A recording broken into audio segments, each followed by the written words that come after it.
Hola, bienvenidos a un nuevo episodio más de nuestro podcast, La Voz del Derecho por Seúl Puebla. El día de hoy estamos muy contentos de tenerlos nuevamente aquí, de contar con su participación. Quiero presentarles a dos grandes personajes que vamos a tener platicando, vamos a tener una interacción distinta a la que hemos estado manejando anteriormente.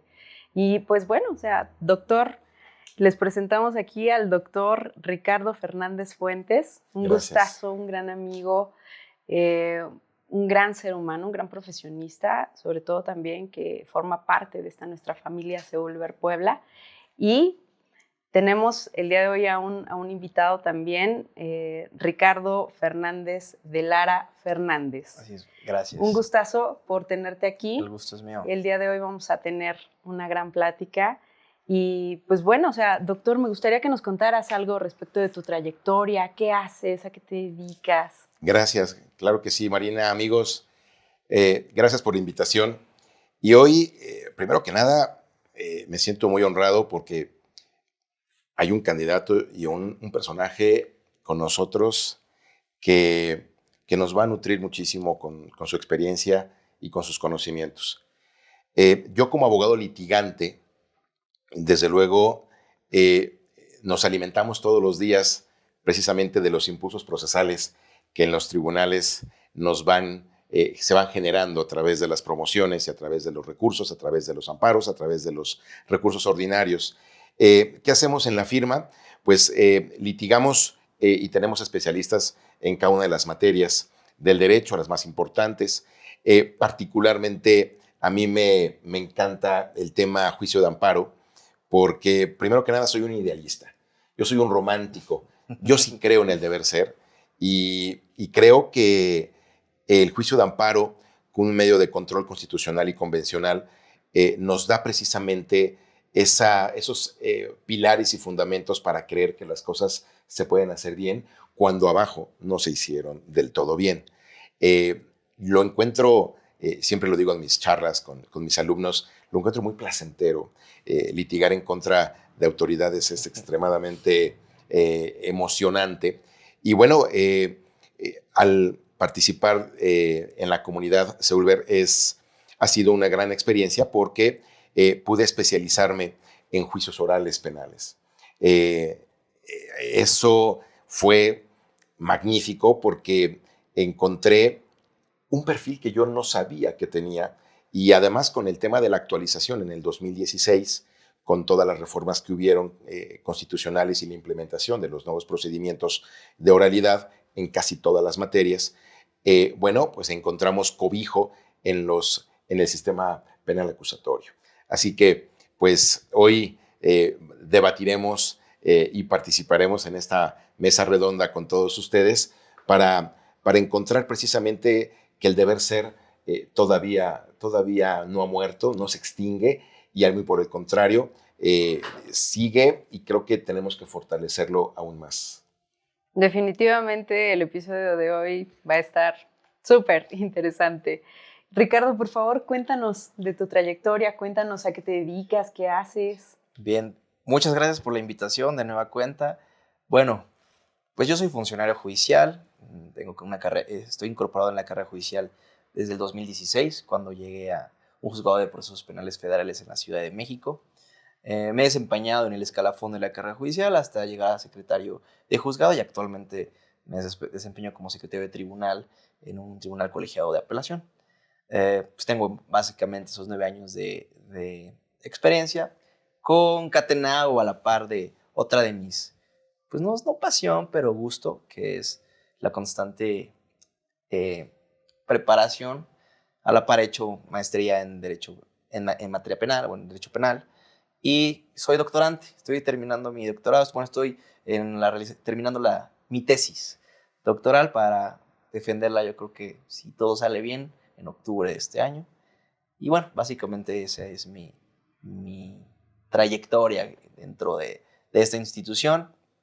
Y actualmente, bueno, estoy como candidato contendiendo por el cargo de juez de distrito en materia penal aquí en el Sexto Circuito, número 22, boleta amarilla, segundo distrito electoral. Perfecto, muchísimas gracias. Pues Bueno, ya escuchamos cada uno de los perfiles que tenemos el día de hoy como invitados, de la trayectoria que han tenido.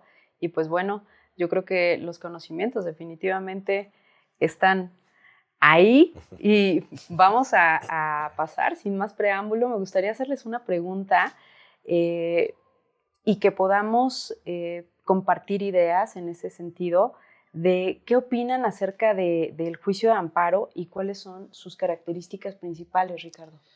Mira, como opinión del juicio de amparo, a la par del doctor, también me considero un apasionado sobre ese medio de control constitucional. Siempre y cuando se adopte una técnica adecuada, se me hace el medio más efectivo y más eficaz dentro de todo nuestro aje normativo mexicano.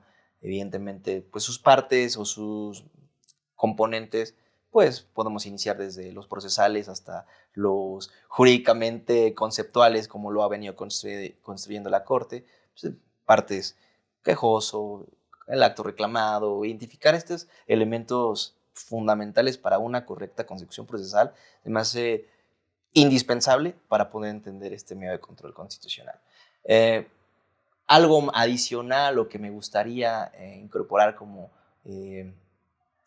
a destacar del juicio de amparo, que hay unas vertientes muy poco conocidas que igual despiertan curiosidad, como el amparo por particulares, que es muy raro, nadie lo aplica, en la práctica es muy poco aplicable, pero en la teoría pues es muy apasionante su desarrollo.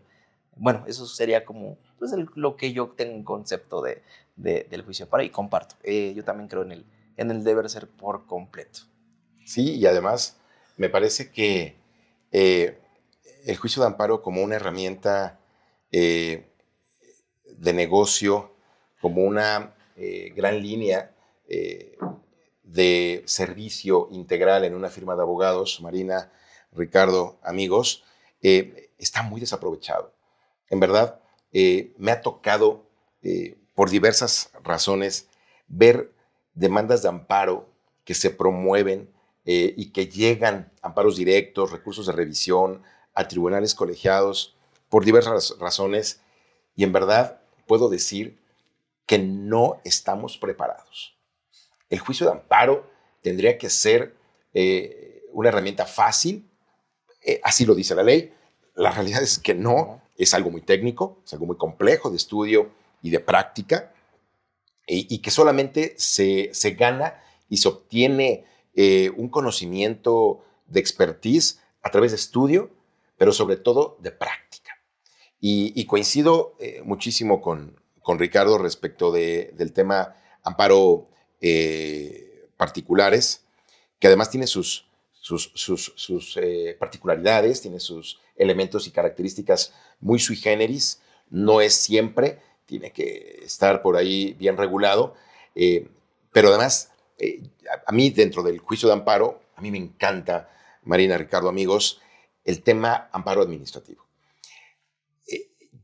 Yo doy clase y me ha tocado exponer el tema amparo, actos materialmente administrativos, sí. No lo sabe nadie. No lo sabe nadie. El amparo, en su ramificación de actos materialmente administrativos, es todo aquello acto que no viene de un procedimiento anterior, un derecho de petición, sino es un acto espontáneo, fotomultas, multas de una mesa directiva, etcétera, etcétera. Entonces, el amparo, sin duda, no es un recurso. No es un recurso, y ya quitémonos, por favor, esa idea de la cabeza, porque los recursos no tienen demanda, contestación, pruebas, alegatos y sentencia, punto. Nada más por esa simple y sencilla razón, aunque la Corte Interamericana y la Convención Americana sí lo establecen como un recurso. Seamos claros, seamos abogados estudiosos. Sí, claro. No es un recurso, es un juicio, y como ese control convencional y constitucional que la ley y nuestra Constitución nos da, en verdad deberíamos utilizarlo adecuadamente. Y hay un gran desperdicio en eso. Yo coincido, pero a la vez discrepo en un hacia un apartado muy particular en lo que menciona sobre, coincido en la parte de que son muy pocos los que operan el amparo de manera adecuada. Sí. Es un amparo, el juicio en sí requiere de un rigor técnico bastante amplio, bastante elevado, y que a su vez tiene que estar concatenado con el conocimiento de la materia en la que se va a abordar, porque pues no es lo mismo un amparo en materia penal, un amparo en materia penal tradicional o un amparo en materia administrativa y mucho menos uno laboral. Sí. Son muy diferentes porque la técnica lo requiere. Entonces, si hay un desconocimiento, yo les garantizo, yo conozco gente que en su vida ha promovido un juicio de amparo. Sí. Y es abogado. Y son abogados de años y no lo conocen. Pero a la vez discrepo en el sentido de debería ser un asunto accesible, debería ser algo por todos. Yo no creo. Yo sinceramente considero que el rigor técnico que requiere y las consecuencias que pueden ocasionar, bueno, anteriormente, previo a la restricción de los efectos y la limitación a efectos, pues, prácticamente como lo concibió pues, Crescencio Rajón y Mariano Otero, de que sea principio de instancia de parte agraviada y que no haya un efecto general, si lo dejamos a como lo planteaba Gómez Fierro en su libro de Amparo Administrativo y los efectos generales, yo considero que ese rigor técnico y esas consecuencias tan amplias que tiene deben ser evidentemente producto de un litigio elevado, un litigio de alto, pues no me voy a decir impacto porque va a sonar un poco ridículo, pero de alto andamiaje. Entonces, ¿por qué hacer accesible un medio de control con un poder tan grande? Porque, ojo, también hemos caído y existen unos vicios muy, muy elevados en el juicio de amparo que han provocado o pueden provocar el colapso del sistema. Y un ejemplo les voy a dar un ejemplo muy sonado, muy famoso y muy infame incluso a nivel república. Hay una persona interna en el centro de internamiento norte en la Ciudad de México, CEBAE o una cosa así, que se llama Manuel Angelino Barrón, una cosa por ahí. Esta persona es un parricida que está condenado a 29 años. Él todos los días, promueve a través de su celular demandas de amparo, haciendo valer tortura y justificando el 126 de la ley de amparo para que se les conceda la suspensión de oficio de plano. Incorpora todo lo mal del mundo. Tortura, discriminación por ser de la comunidad LGBT, Bueno, todos los días los presenta a todos los circuitos, a todos los juzgados. Entonces, por ejemplo, Puebla tiene 5 juzgados. Si esos 5 juzgados, uno está de guardia o cada semana vas a ver uno diferente, eso implica más o menos al año 3,000 demandas, lo que a su vez implica que esas 3,000 demandas se hagan 3,000 expedientes. Y de los 3,000 expedientes, cuando señala como autoridad responsable a 200 autoridades, implica 200 oficios. Por 3,000 es una carga presupuestal enorme a la federación por un uso completamente abusivo de este medio de control constitucional. Entonces, yo sí insisto, es un recurso que debe ser accesible, claro, a través de una defensoría pública, especializada en el juicio de amparo, porque todo el mundo se lava la boca o se llena la boca de voy a proponer defensorías públicas. Perfecto, ya existen. Propone una defensoría pública, juicio de amparo, que te aborde un medio de control constitucional, que te sepa explicar o que te sepa exponer un concepto de violación, que te sepa aplicar la causa de pedir, porque lo damos por hecho y nadie ha detenido a explicar, oye, ¿qué es la causa de pedir? Pues no.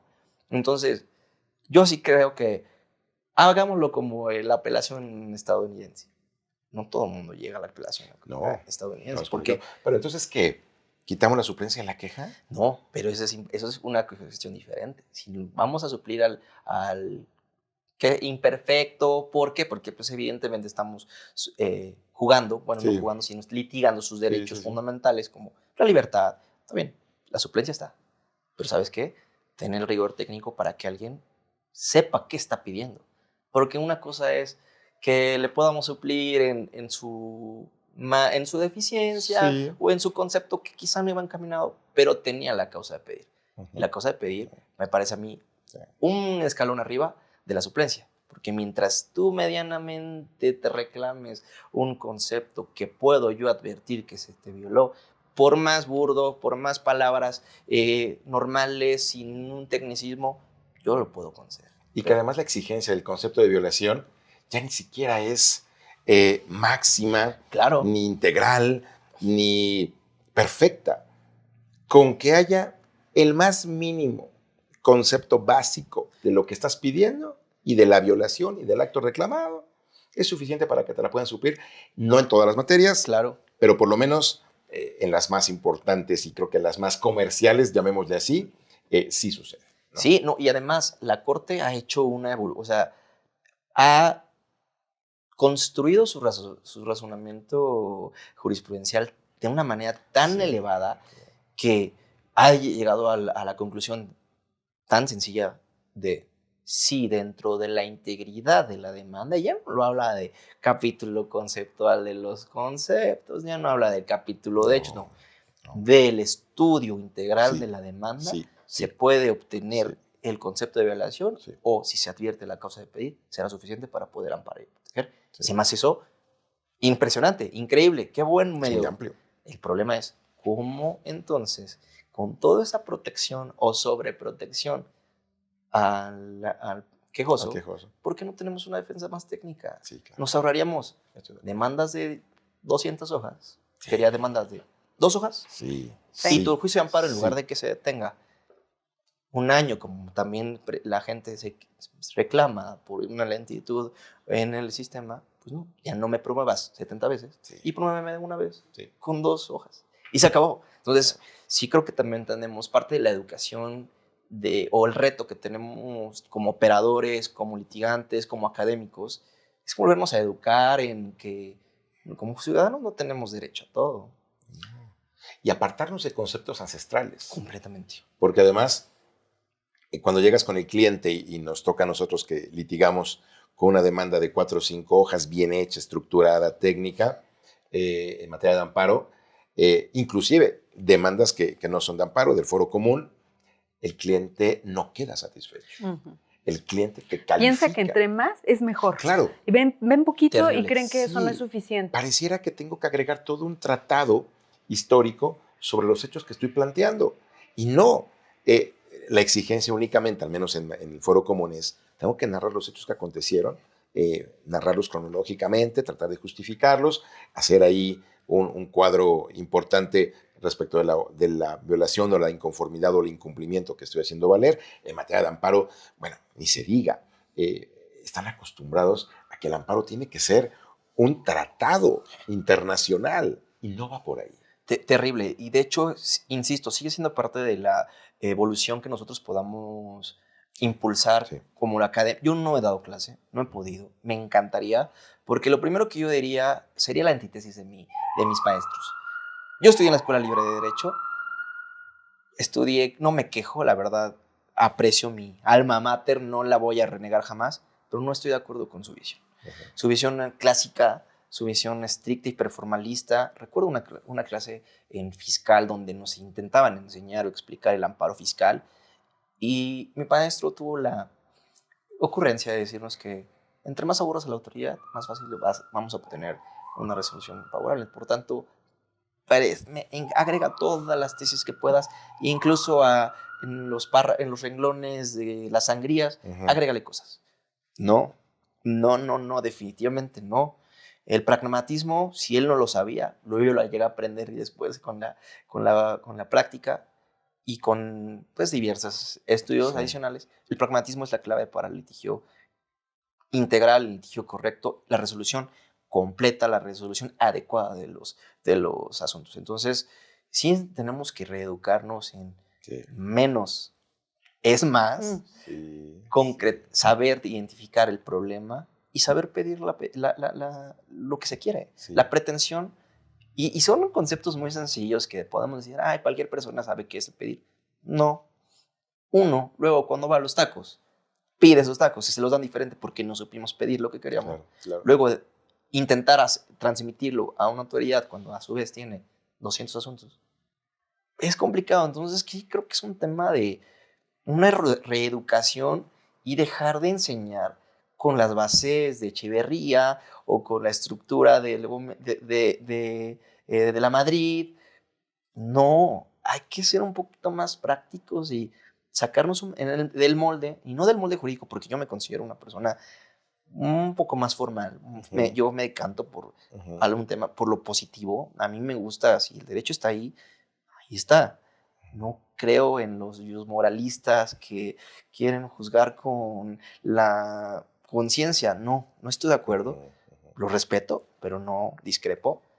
Pues hay que enseñarnos, hay que reeducarnos al pragmatismo. El pragmatismo desde año 1 preferiría sobre derecho romano. Pero bueno. Sí, y que además me parece que hoy, que estamos en un proceso electoral histórico en el Poder Judicial, podremos estar de acuerdo o no con este medio de elección de los que van a ser los juzgadores federales y esas últimas instancias para revisar lo que el inferior pudo haber realizado bien o mal.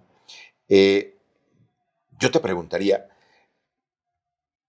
¿por qué hoy el candidato, el que aspira a ser un juez o un magistrado federal, no habla con esta honestidad? Te soy sincero, he sido muy meticuloso y he seguido, desde luego, a los invitados de Seúlver, pero en general a los pocos que se han atrevido a estar en redes sociales, y ninguno habla de formalidad, ninguno habla de modernidad, ninguno habla de inteligencia artificial, ninguno habla de querer actualizar y separarte del molde, y muy por el contrario, hemos visto hasta discursos familiares y hemos visto hasta bromas que, con todo respeto, a mí se me hace una falta de respeto a la investidura del funcionario judicial. ¿Por qué les da tanto miedo entrar a decir que hoy la justicia necesita actualización y modernidad, pero no nada más doctrinal? Me parece que también filosófica. Completamente. E incluso yo he invitado en varios espacios, incluso en si encuentran a algún candidato, si conocen un candidato para el puesto que sea, desde el ministro hasta el juez, porque también desprecian al juez, lo ven como de magistrado para arriba ya nos importa. Bueno, cuestionenlos de su baje ideológico, pero no ideológico entendiéndolo políticamente, porque a nadie nos interesa ese concepto tan absurdo de izquierda y derecha. Eso no. Pregúntenlo, ¿de dónde?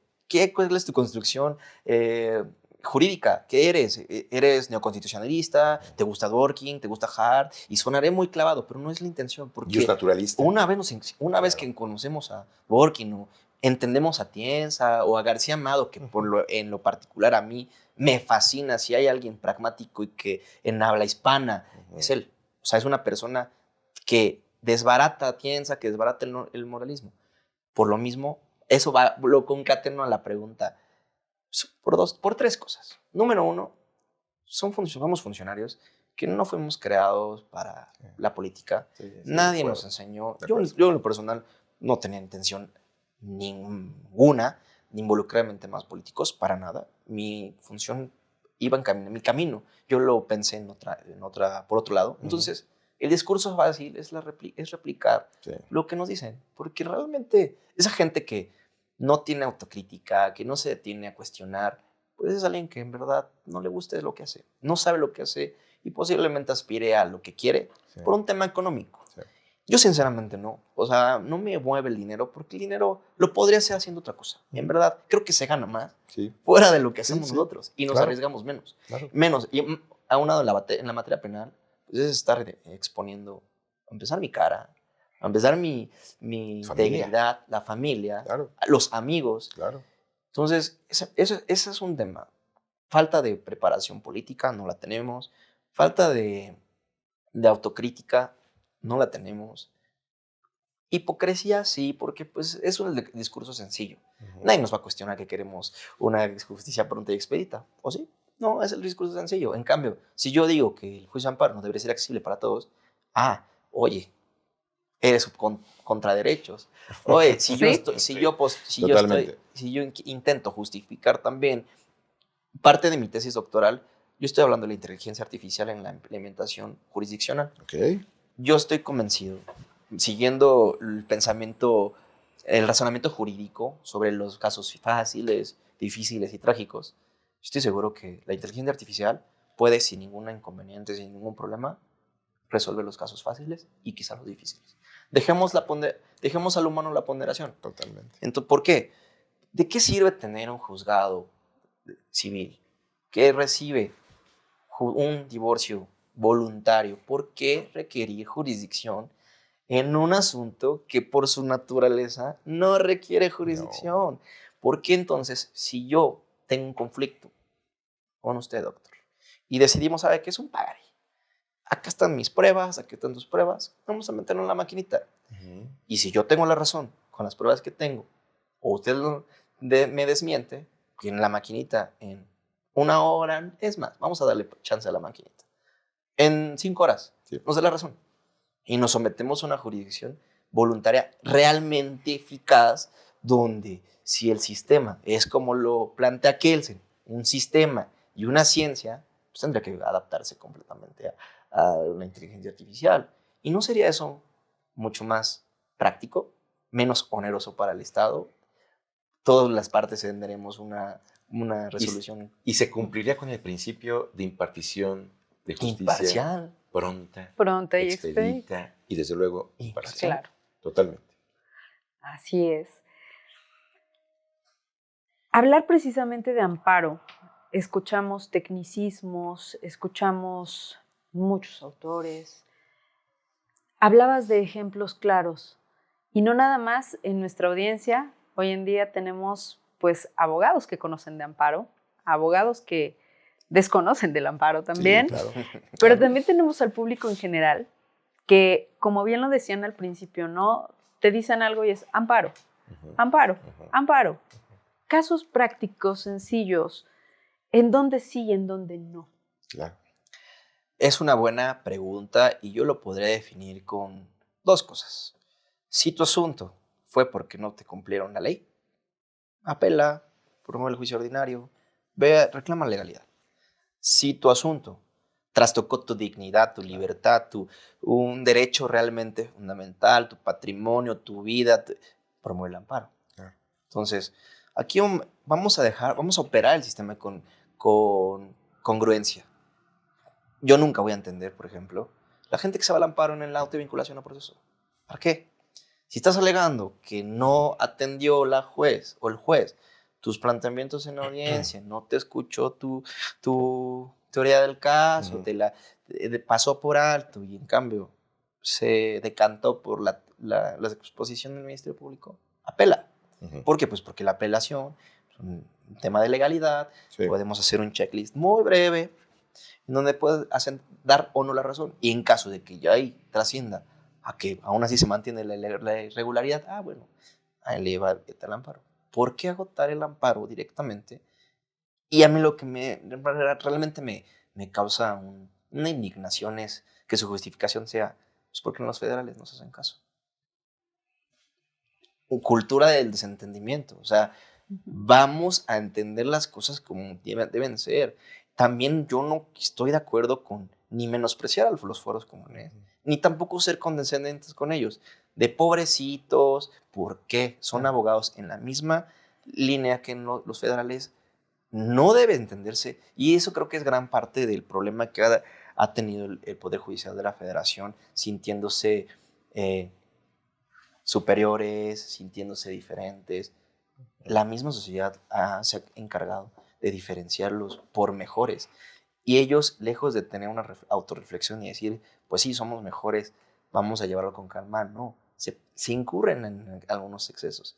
Entonces, mejor vamos a darnos acá, aquí en nuestro lugar, y volver a reentender que los poderes judiciales son iguales, son lo mismo, y deberían ser igualmente eficaz. Y creo que eso debería ser la aspiración que como ciudadanos o como parte de esta reforma que pues a mí no me gusta para nada, porque creo que se deja fuera muchos actores muy importantes, como las fiscalías también.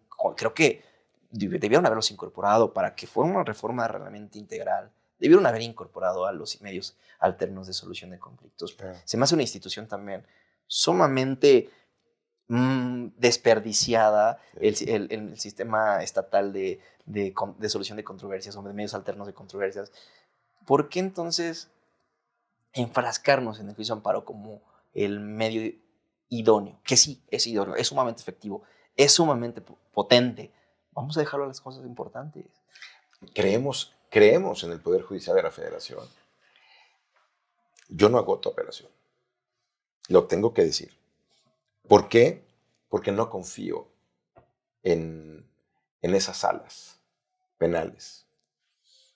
El porcentaje que he tenido en la experiencia han sido de cada 10, 7 u 8 confirmaciones. Con violaciones. Como su respuesta, doctor, me han dado 10.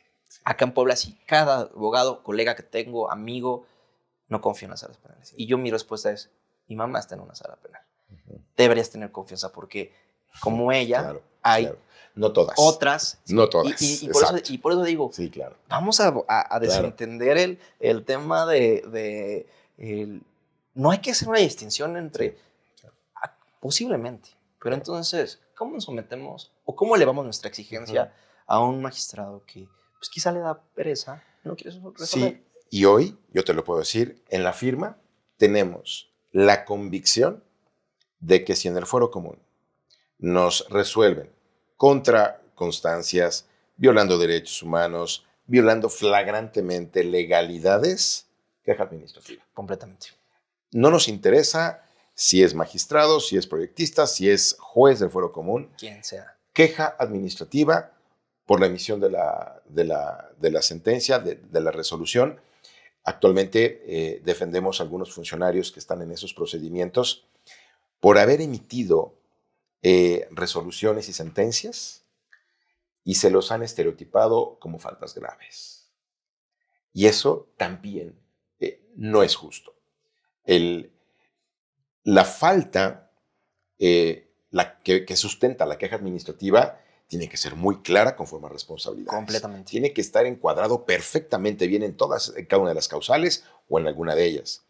Y hoy que tocas el tema de los medios alternativos, yo quisiera preguntarte por qué el Poder Judicial de la Federación no permite que celebremos audiencias de medios alternativos en amparo, en revisión y en amparo directo. ¿Por qué? Es una respuesta muy sencilla, la verdad. No está contenida en la ley. O sea... Pero sí en la Constitución. Ahí entramos al problema de estas lagunas que el propio legislador ha propiciado. Sí. Porque, pues sí, está en la Constitución, pero en la ley no. Le hacemos caso a la Constitución, perfecto. ¿Cómo lo ejecutamos? ¿A través de qué norma? ¿A través de qué mecanismo de implementación? Entonces, básicamente ¿podría haber una forma de determinar anticipadamente un juicio de amparo directo, indirecto, por haber llegado a un arreglo? Sí, arréglate y luego me dices tu causales de obedecimiento, de desistimiento del juicio. ¿Está mal? Terrible. Porque además la mediación se puede llevar a cabo inclusive hasta entre particulares. ¿Estás de acuerdo? Hay centros, bueno, la idea de la reforma de los medios alternos es que existan los centros. Particulares de mediación. Claro. Entonces, se me hace una herramienta súper desperdiciada que bien podríamos estarla implementando y quitar de trabajo, no porque seamos huevones, sino porque el sistema tiende a colapsar. Sí. Y cuando se colapsa el sistema, ¿qué pasa? Lo que está pasando. Asuntos tardados, justicia tardía, justicia lenta, justicia engorrosa, transcripción, pues porque como sacamos el trabajo, nos da pereza estudiar un asunto. Y que si en el Poder Judicial no atienden mi solicitud del derecho humano a un medio alternativo, un medio de solución de conflicto alterno, como lo puede ser la mediación, la conciliación, me tengo que ir a la corte. Y el problema está me voy a chicanear yo solito. Y el problema ahora es que, ok, ya me acotaste en la Constitución a hacer una interpretación sobre algún artículo de la Constitución. No voy a meterme en el tema de la inconstitucionalidad de la Constitución, porque si bien creo que existe, no me voy a clavar por ahí, me voy a ir por... Hay inconvencionalidades, ¿no? Completamente, sí. Completamente. Sí creo que la estructura convencional, con el impulso que se ha reformado en estos últimos 4 años, creo que estamos perdiendo la convención. O sea, en algún momento México van a tener que expulsarlo de la convencionalidad. Sí. No podemos respetar convencionalidad. Tenemos una confronta directa en la prisión preventiva justificada. Sí. Tenemos la condena. Sí. no sé si se abrió en su momento o se va a abrir, la nueva integración va a abrir un varios para poder acatar la condena de la Corte Interamericana por la prisión preventiva en el caso Tzompantla Tecpile. Sí, sí. No creo que lo hagan. Sí. ¿Por qué? ¿Qué vamos a hacer si reformaste hace 4 meses el 19 constitucional para decir, además de incrementar el catálogo de delitos con prisión preventiva oficiosa, limitar cualquier tipo de interpretación a su texto literal? Creo que ni la Biblia ni el Corán se interpretan de esa manera. Y que el Estado mexicano se tarda 15 años en resarcir daños y en obedecer las resoluciones. Y un punto súper fundamental que también dejamos por alto. Sí. La justicia restaurativa. ¿Dónde está? Tenemos condenas. No la hay. Tenemos condenas por dar una justicia, una restitución a la víctima integral y no se está respetando. Hay catálogos de sentencias internacionales que no hemos querido acatar todavía. Y es sumamente lamentable porque, es más, también le voy a aventarla ahorita. ¿Cuánta gente realmente conoce el expediente que se abrió de varios para cumplir la sentencia o la condena de Rosendo Radilla Pacheco? Son muy pocos. Muy pocos. ¿Cuáles son las condiciones? Creo que es contemporáneamente es la resolución más relevante de creo que la 8ª, 9ª y 10ª época, sin menospreciarlo, pero caemos en un exceso. Creo que se malentendió, se abusó, se targiversó el 1 constitucional, porque entonces ya automáticamente somos merecedores de todo. Me parece que no. Sí, de acuerdo. No quiero sonar extremista, no quiero sonar poco popular, quiero que voten por mí, pero bueno, tengo que decirlo. Creo que sí necesitamos también una antítesis a los derechos humanos. Pero, maestro Ricardo, eso es lo que estamos buscando en los funcionarios que pretendemos, Marina, elegir y que nos estén juzgando. Necesitamos funcionarios judiciales que, con pilares y fundamentos constitucionales, convencionalistas, puedan soportar una sentencia, cualquiera que sea el sentido. Hoy, puedo decirlo, yo sí confío en el Poder Judicial de la Federación.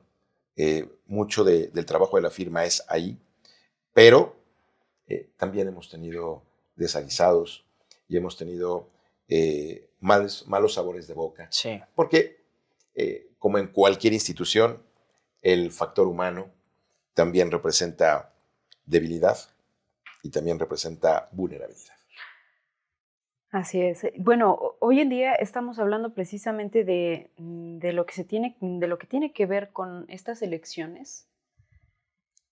El tener estos espacios que permiten que el público en general los conozca, que sepa quiénes son, claro, que sepa que hay gente muy preparada, que no se vayan con la idea, no nos vayamos con la idea de repente que es muy comercializada. Lo vemos joven, creemos que no tiene las bases. Desafortunadamente, pues no es así, ¿no? O sea, tenemos gente muy preparada con perfiles muy específicos a las áreas en las que están operando. Y bueno, hablabas acerca de un caso. La gente, para los abogados, no sé, es un tema familiar, pero la gente que nos escucha, de repente se va a quedar con la duda. ¿A qué te refieres precisamente? Coméntales, cuéntanos acerca del caso de Rosendo Radilla. Bueno, básicamente fue una persona en los años 80 que fue desaparecida aparentemente por el ejército mexicano, derivada de unos conflictos sin una determinación clara, entre agrícolas y territoriales. Lo desaparecen, lo encuartelan, aparentemente por una aprehensión, pero era todo esto extrajudicial, lo cual implica que fue una desaparición forzada y nunca se localizó su cuerpo. El asunto llega al conocimiento de todas las etapas procesales, llegó a una denuncia por desaparición, creo que en su momento fue, no sé si se planteó secuestro, hubo una serie de modificaciones a la clasificación jurídica, llegó una apelación, negando, llegó a un tribunal colegiado, lo atrae la Corte y después se va a la a la Corte Interamericana de Derechos Humanos. Ahí En la Corte, después de cerca de 3 años de estudio, cerca del año, me parece que 2001, 2002, creo, eh, resuelve condenar al Estado mexicano por la responsabilidad en la desaparición forzada de esta persona, de este personaje, y lo condena a diversas acciones afirmativas Sí. que tenía que hacer. Número 1, no explícitamente, pero sí los incita a reconocer los derechos humanos como mecanismos que deben activar a toda la maquinaria judicial para la protección de los mismos. Crea un sistema nacional de búsqueda de personas, crea o fortalece la Comisión Nacional de Derechos Humanos para darles una facultad investigadora, que antes, sí, bueno, los clásicos lo saben, era una facultad exclusiva de la Suprema Corte de Justicia de la Nación, cambia a la Comisión Nacional de Derechos Humanos como un mecanismo autónomo que puede facilitar y auxiliar en esta búsqueda. Y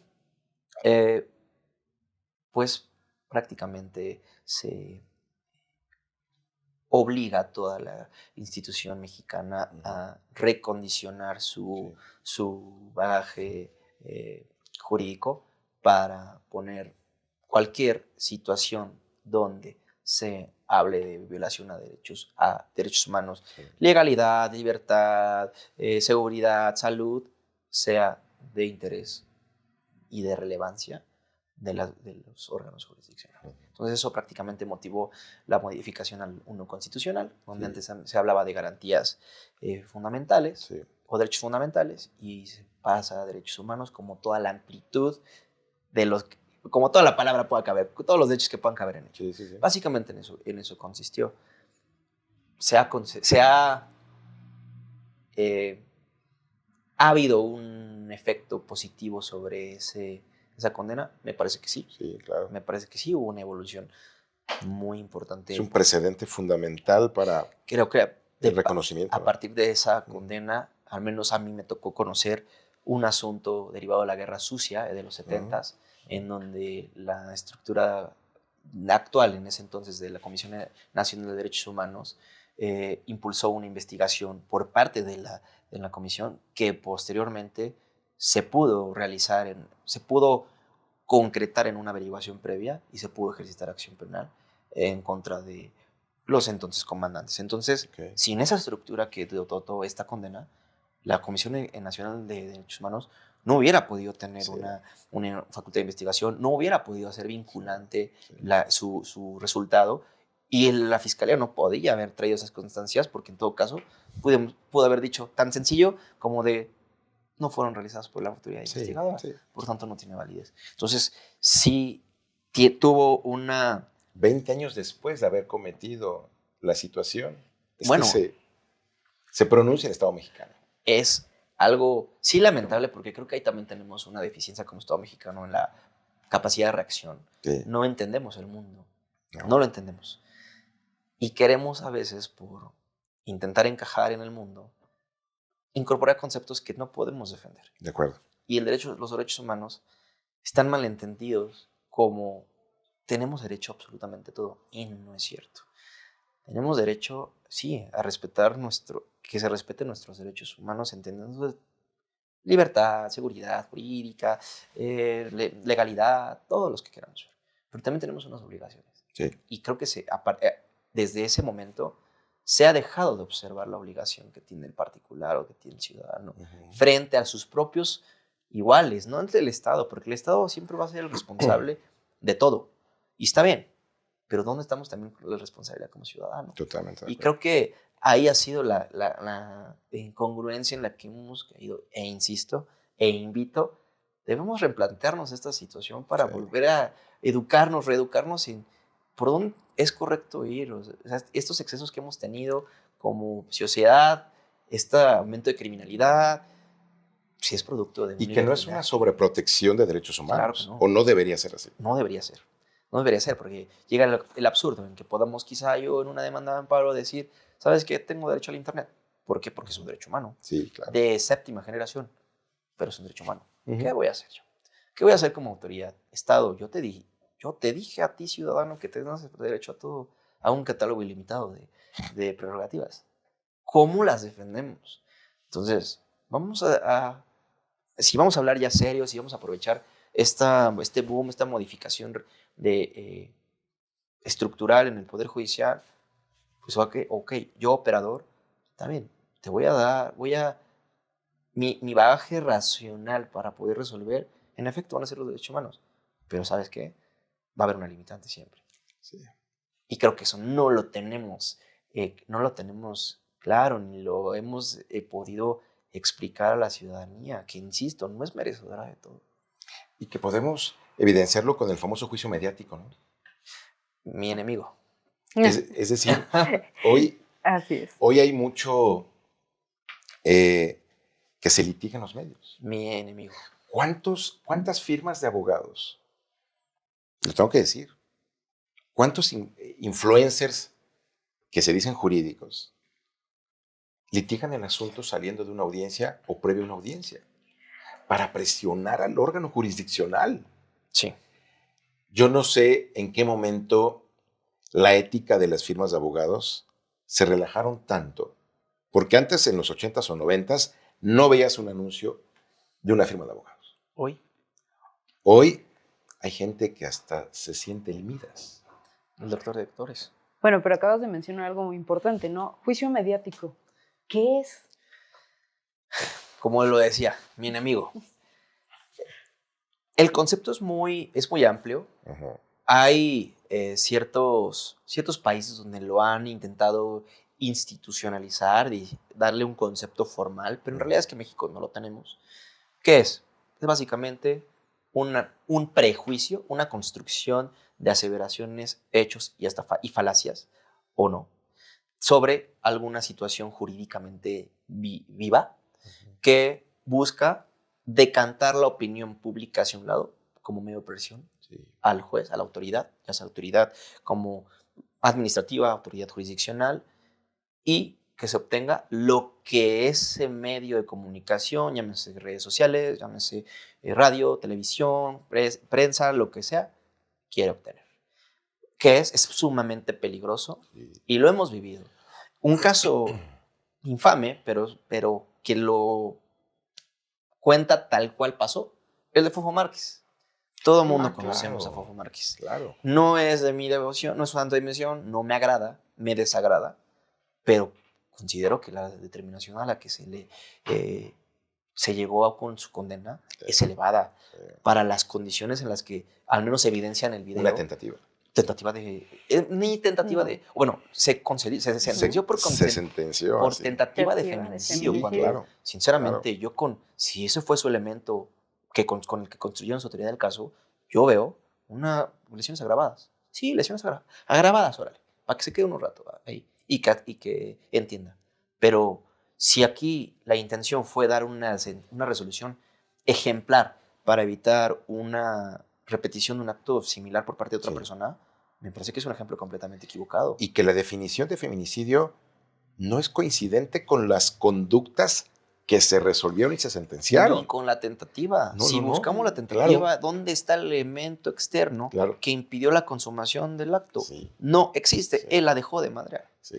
Entonces, aquí estamos pasando por alto presupuestos procesales por un trendy topic en Twitter. Sí. O por una multiplicidad, porque ni siquiera multiplicidad de la nota por parte de todos los medios conocidos y evidentemente pobre juez. ¿Qué voy a hacer? Si resuelvo conforme las constancias están, conforme los conceptos jurídicos aplicables, al rato el que yo voy a estar en todos los medios. Claro. Y eso me va a implicar una queja administrativa, una suspensión de mis labores. Y hay casos y hay asuntos en el norte del país en donde a principios de este siglo, soy así muy ancestral. Hace mucho tiempo. No, estamos a 25 años de que inició. O sea, no es tanto. Hay algunos jueces que tuvieron que emigrar a Estados Unidos por haber resuelto adecuadamente y contra lo mediático. Sí. ese principio de lealtad, de ética, que tiene que imperar en todo abogado, en toda contraparte, desafortunadamente hoy esa carretera tan amplia del Internet y las redes sociales permiten que ya no se respeten. Sí. Y litigar un asunto en medios me parece que lo único que está demostrando es la debilidad y la ignorancia del abogado postulante. Es una opinión personal Completamente. de Ricardo Fernández Fuentes. Doctor, Nada si más. usted decía que es complicado promover un juicio de amparo, es más complicado ir a Twitter, ir a todas las televisoras Sí, a decir que lo que pasó no pasó. claro. Entonces, Claro. regreso al tema de la educación. Ninguna escuela de derecho, ninguna facultad de derecho, en materia de la que quieran, nos ha enseñado Sí. o nos ha capacitado para poder confrontar o atender Sí, el juicio mediático. Y totalmente. sinceramente, lo único que nos queda pues es la acción empírica, Claro. que yo en lo particular no soy titular, pero me gustaría hacerlo. En caso de que lo fuera, ¿cuál sería mi respuesta? Ni modo, si me toca asumir un spotlight tan grande como es un señalamiento de corrupción porque te liberaste al malo, Sí. pero las constancias están así, lo voy a afrontar. Claro. Ahora, Claro. creo firmemente en que podemos incentivar la creación de mecanismos para hacer una especie de contrapeso. Por ejemplo, ¿por qué no institucionalizar una cuenta de redes sociales en la red que ustedes quieran, Twitter, Facebook, Instagram, del juzgado primero de distrito de materia penal Puebla?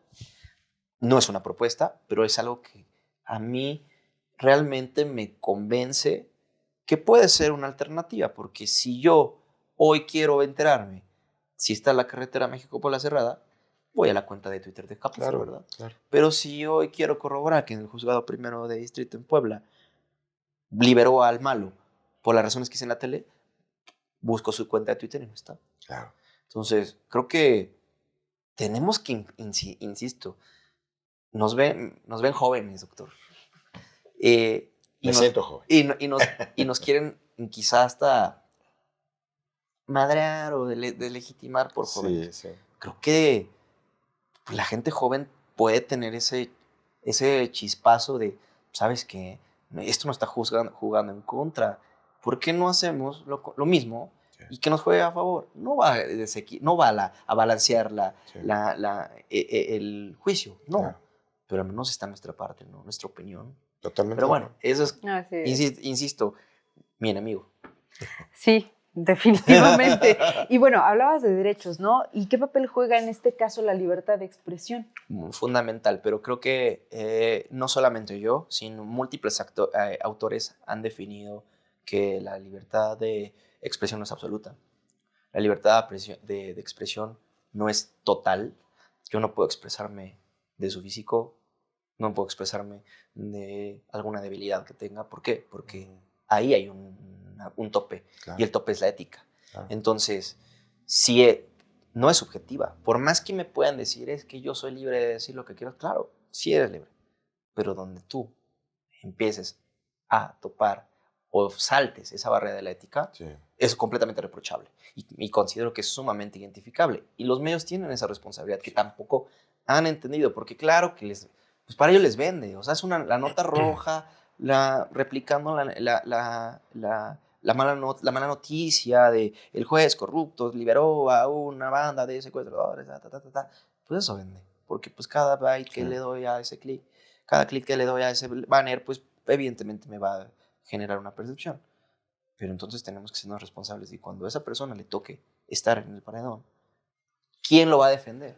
Entonces, no, definitivamente. A mí me gustaría que esos jueces civiles, penales, mercantiles, laborales, Administrativos, administrativos, el claro, aeropuerto. desde luego autoridades administrativas, que desahogan juicios que son mediáticos, sensibles socialmente, o de personajes que pudieran estar en el aparador mediático, político, también se comprometieran. Y también como medida de apremio, informarles a las partes que no se pueden ventilar los asuntos. Cuando en el juzgado tenemos esa amplitud y al juzgador se le olvida generar esa medida de apremio para efectos de confidencialidad, para efectos de que esto pueda ser lo más transparente posible, ahí es donde creo que el juicio mediático, inclusive la libertad de expresión, juegan un papel negativo, cuando pudiera ser hasta positivo el usar completamente una situación procesal. Así que yo coincido totalmente. Me parece que la libertad de expresión tiene límites. Completamente. Y tiene un límite muy claro. La persona de enfrente. Por supuesto. No fumo enfrente de ti porque sé que no te va a beneficiar. O te puede molestar. O te puede perjudicar. No, y abonando a la parte en la que dice sobre la secrecía de los litigios, no estoy de acuerdo, doctor. Creo que ya cuando se desarrolló esa doctrina un poquito más de los 60, 70, cuando empezaba a ver este tema de reproducción a través de máquina de escribir, cumplía un factor, cumplía una razón. Hoy, que yo ponga su nombre, lo localizo en Facebook en 2 minutos. Sí. Porque si las sentencias son de orden público, interés general, shalala, pues vamos a asumirlo. Vamos a entrar en un conflicto. ¿Te molesta que el gobernador de Sonora esté siendo procesado por defraudación fiscal equiparable y la MP está impulsando la causa porque hay un daño patrimonial a la nación? Publicítalo. Claro. Vamos a ver si en efecto es así como lo dices. Resguardaremos los datos que sean identificables, que son el Poder Judicial. Pero ahí hablamos de personas públicas. Y en este caso, el juicio de amparo, ¿cómo protege precisamente los efectos del juicio mediático? Eso es una pregunta fundamental que aún no tiene una respuesta concreta. Y no quiero irme por la fácil de como, es que puede ser como, no. No quiero sonar muy legaloide, no.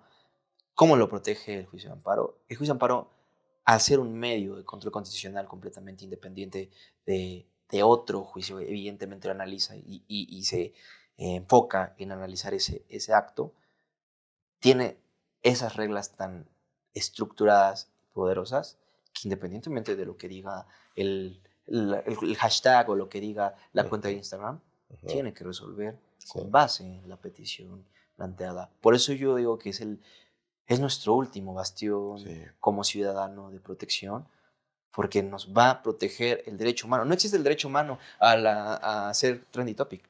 No existe el derecho humano a ser popular, a ser influencer. No existe el derecho humano a ser influencer. No existe la figura del influencer como un ente jurídico de relevancia suprema a cualquier otra persona. No. El juicio de amparo, en cambio, sí es un medio de control constitucional que puede proteger mis derechos fundamentales. Y si yo estoy, por más malo que me vea en la tele, siendo víctima de ese ataque, este juicio, este medio de control constitucional va a proteger mis derechos frente a ese ataque. Y va a revisar. Y lo va a revisar. Entonces, quizá lo podemos reforzar con locura que a mí se me ocurre de vamos a ponernos una cuenta institucional de juzgado, de tribunal. Perfecto. Pero el juicio de amparo, por su propia estructura teleológica, si lo vemos así, está definido para poder defender los derechos fundamentales, los derechos humanos de las personas. Entonces, ¿cómo funciona? Así, por su propia estructura. ¿Cómo lo podemos respetar? Publicitando sus efectos y sus eficacias. Porque me dirán, salió el malo en el periódico porque el juez lo liberó. No te han dicho que a través de un juicio de amparo se determinó que esa persona en el descubrimiento probatorio era proilícita. Nadie lo dijo. No. Nos pasamos de la historia larga y no hablan de los errores de la fiscalía. Para nada. No hablan de que es el obligado a probar. Y que con una defensa pasiva, únicamente desvirtuando lo que la fiscalía oferta, se cayó. Puede tumbar un asunto. Entonces, sí, coincido totalmente. Me parece que ahí necesitamos un poquito más de proyección, publicidad Ujú. y sobre todo, yo sí protegería más al órgano jurisdiccional federal. Tenemos, al menos yo que vengo de adentro, veo un desinterés, en este momento una asfixia presupuestal, que pues está bien, claro, que evidentemente cada gobierno hace lo que considera mejor con el presupuesto, pero creo que debemos dotar ya legislativamente, pues yo no, eso lo dejo en manos de la gente que vaya a ser legisladora o que legislador, dotar de mecanismos que hagan más sofisticado. Queremos entonces, está bien, no vamos a ponernos al método electivo de los titulares, porque no lo son todos, sinceramente. Son pieza fundamental, claro, porque su preparación tiene que permear en el órgano, pero al fin y al cabo es un trabajo que no se hace único, no es unitario, es sistemático en todo el órgano. Vamos a darle de herramientas suficientes para que cada vez esa resolución y nuestra institución de juicio y amparo, que además es mexicana, Sí, o sea, claro, no hay equiparación en el mundo con este medio de control constitucional, porque un amigo japonés me decía, ¿por qué tendrías un juicio contra la autoridad? Para ellos se les hace completamente fuera de lo natural Sí. que tengamos que protegernos de nuestra propia autoridad, porque la autoridad en sí está creada para que nos proteja. Pero él decía, ¿por qué? No lo entiendo.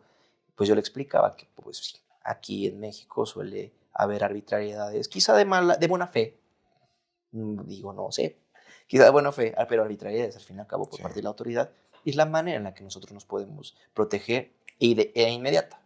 Entonces, como ese juicio mexicano, originado en Yucatán, originado arraigado de nuestra prácticamente doctrina mexicana, porque si algo nos puede enorgullecer, y a mí me enorgullece, es este juicio. Actualicémoslo, démosle una ley de amparo que hable de todes y todas. Eso no nos importa. A mí la verdad no me interesa si alguien voluntariamente me dice, oye, a mí refírete como ella, sin ningún problema. Sí, claro. ¿Por qué hacer una legislación? ¿Por qué hacer una modificación constitucional y legislativa de esa naturaleza para nada más unos términos de ella y ella? En Colombia no existe juicio de amparo, se llama juicio de tutela. Y solamente es para particulares. El ombudsman en Estados Unidos funciona de la misma naturaleza. Si bien es cierto, puedes incluir extraordinariamente a la autoridad, está hecho nada más para particulares. Porque pareciera que la autoridad no se equivoca. Y sí se equivoca. Se equivoca, y se equivoca mucho. Claro. Y ya vemos ahora esta construcción normativa donde un ente público puede ir al amparo. Sí, claro. Ya puede Secretaría de Hacienda irse al juicio de amparo o la Unidad de Inteligencia Financiera porque alega daño patrimonio. Claro, claro. Entonces, ¿lo hemos desnaturalizado? Me parece que no. ¿Lo hemos amplificado? Claro. Pero hay que dotarle de actualidad para que esas herramientas pues, ya sean resonantes, porque las medidas de efectividad en el juicio de amparo creo que se quedaron en los tiempos de Otero. Ya no tienen una verdadera fuerza para obligarme como autoridad a cumplir. Claro. Entonces un presidente municipal puede decir, no te pago. No. Bueno, pues arréstame. Claro. Bueno, entonces, ¿qué hago? Destitúyeme. Pues yo termino mi periodo en 3 años. Exacto, iba yo precisamente a eso. Pasan 3 años, yo ya me fui como persona física, el ente jurídico permanece, les encargo a lo siguiente, se lo delego a la siguiente gestión, y ahí hay un tema de responsabilidades. Y digo, será materia de otra charla. emisión y de otra charla, porque amigos, en muchos municipios, en un mundo paralelo a este. Aquí no sucede eso. No es aquí, sucede eso. Que se utiliza la gestión administrativa, la gestión política de un trienio o un sexenio para no cumplir con las obligaciones que constitucionalmente se tienen. Y es que en definitiva, sí, claro, y es que en definitiva yo creo que nos hace falta mucho por conocer. Claro.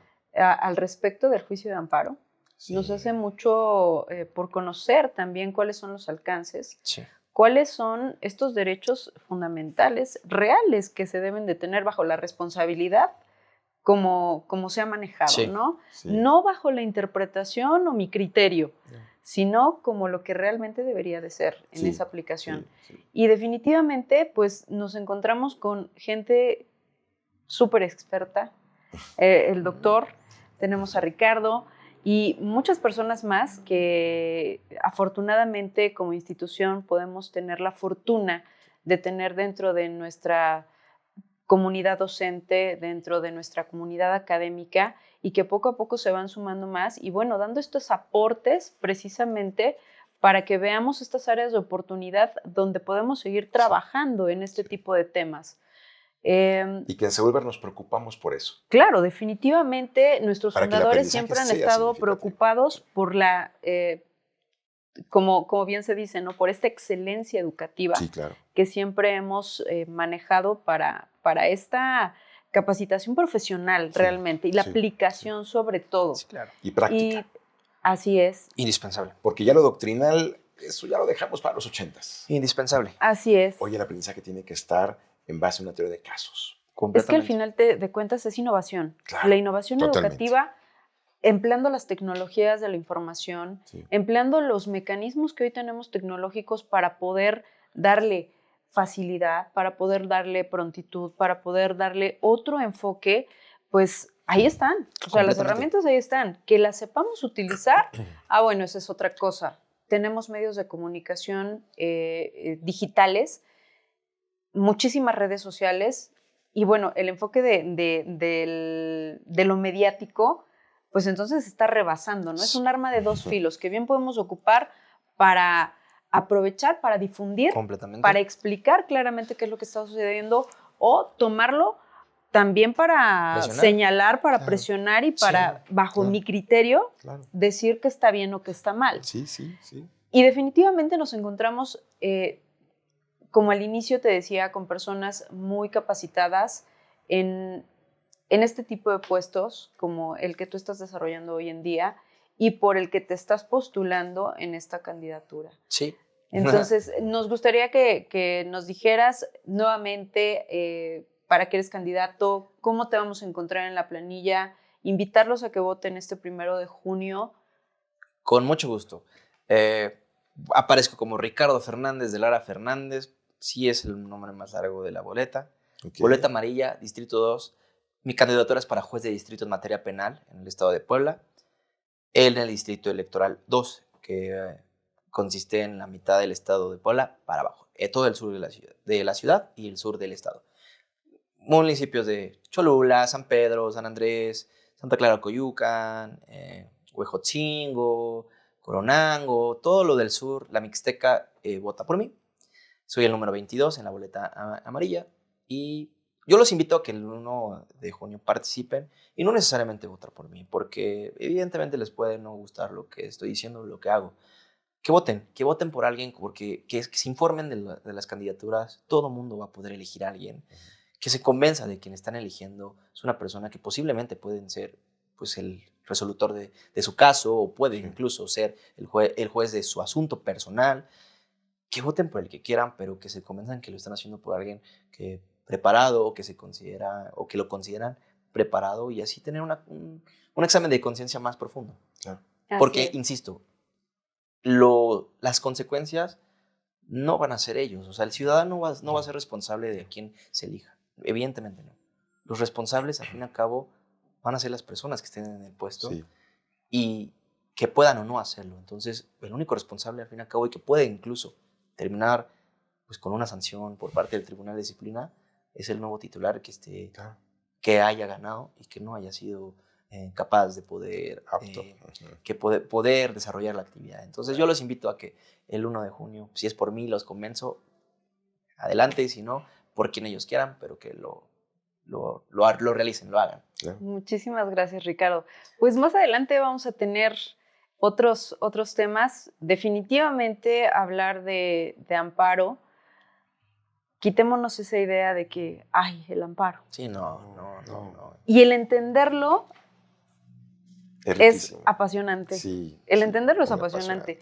Tomarlo como hoy en día se platicó acerca de lo que es mediático, de lo que realmente tenemos como esta protección. Entonces, sí nos enriquece, sí nos da, al menos a mí, yo podría decir que a partir de este momento yo quiero saber más del amparo. Claro. Definitivamente, porque sí nos topamos con esa idea de que, y vuelvo a lo mismo, más es mejor cuando no es así.